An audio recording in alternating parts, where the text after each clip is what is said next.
Eh bien bonjour à tous et à toutes, bienvenue dans cette vidéo récap stream 8. Je suis désolé pour le micro de merde, j'arrangerai ça. Donc c'est parti pour le récap du stream lundi 28 mars, c'est parti. Tout d'abord, alors on a commencé par réfléchir aux cartes bâtiments, comment on allait réfléchir les effets des bâtiments. Et donc on avait réfléchi la dernière fois que sur les 7 bâtiments qui auraient disponibles, il y en aurait 2 seraient des catastrophes, donc ils sont notés en rouge comme vous pouvez le voir, et que pour réussir ces bâtiments et ces catastrophes, il faut des points d'accomplissement. Points d'accomplissement qu'on a en vendant des objets contre de l'argent, et cet argent on le mettra dans les bâtiments, et ça nous fera des points d'accomplissement qui comptent en points de victoire. Donc c'est ça en fait comment ça va se passer le jeu. Donc il faudra récupérer les trésors, les vendre, et avec cet argent soit acheter d'autres trésors pour faire leurs effets, soit contribuer à la construction de ma cité. Donc on a réfléchi à tous les effets. Donc là je vous laisse au moins 5-10 secondes pour mettre pause et lire tous les effets, puisqu'il y en a quand même beaucoup. Après il y a des effets qui se répètent un peu, notamment l'effet du moulin. Chaque tour tout le monde peut jouer une carte de plus, ou tout le monde peut piocher une carte sociale, une carte trésor. Et tous ces bâtiments vont en fait influencer le déroulement de la partie. Voilà. Et il y aura aussi des bâtiments de compétition, vous pouvez voir avec des petites étoiles.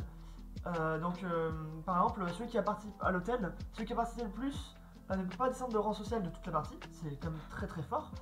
Voilà, et ils ont tous comme ça des cartes extrêmement fortes de compétition où ça va forcer les joueurs à se dépêcher pour faire la construction des bâtiments. Sachant qu'on peut en rajouter, hein, les effets ne sont pas immuables, on pourra y réfléchir la prochaine fois. Et donc ça c'est pour le premier prototype, à quoi ressemblent les bâtiments. Sachant que pour les cartes bâtiments qui sont des urgences, les cartes rouges, ils avaient un certain nombre de tours de jeu de tout le monde pour réussir à les compléter. Si elles ne sont pas complétées avant ce temps à partie, c'est game over pour tout le monde.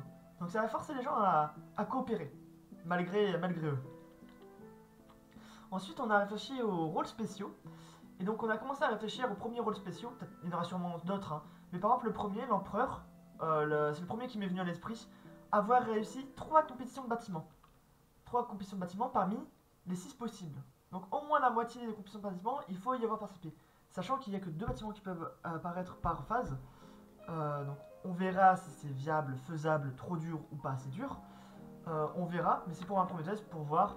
Et ça va, vous verrez du coup un joueur qui va faire que des compétitions de bâtiments, bah là vous pourrez vous dire peut-être qu'il est empereur, vous voyez ce que je veux dire.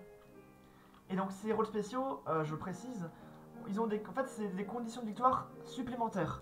Genre ils doivent les remplir pour gagner, et s'ils ne les remplissent pas, ils gagnent à des conditions normales, genre le plus de points, le plus comme les autres personnages normaux. Sauf que s'ils réussissent à leurs conditions, ils mettent fin à la partie plus tôt, comme l'empereur par exemple. La sorcière on n'a pas encore eu d'idée, ni le fermier. Par contre la pity, elle pouvait choisir les bâtiments et elle devait survivre jusqu'à la fin pour gagner. Juste survivre. Donc du coup les joueurs vont devoir la focus pour la tuer. Voilà. Et ensuite le marchand d'esclaves, si tout le monde est esclave, il gagne la partie. Et donc lui son but ce sera d'esclavagiser tout le monde. Et donc voilà. Donc c'est les premiers rôles spéciaux qu'on a réfléchi jusque là.